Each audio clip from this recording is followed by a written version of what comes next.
শুভশ্রীকে কবে বিয়ে করছে? যখন আমি বিয়ে করব তখন আমি মিমিকে সবার প্রথম কার্ডটা পাঠাবো।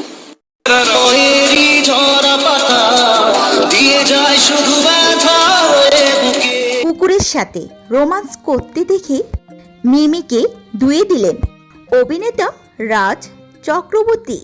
মিমির সাবেক প্রেমিক রাজ চক্রবর্তী একটি টক শোতে মিমিকে নিয়ে টিটকারিমূলক কথা বলেন।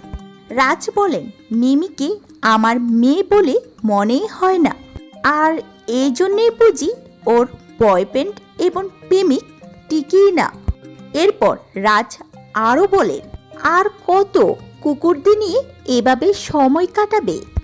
এখন এসব বাদ দিয়ে ঘর সংসার করো। তবে শুধু রাজই নয়, বরং মিমিকে নিয়ে এরকম কথা বলে থাকেন তার ভক্তরাও, যাদের মধ্যে একজন কমেন্ট করে লিখেছেন, মিমি আসলেই কেমন জানি, মনে হয় না সংসার সামলানোর দায়িত্ব নিতে পারবে।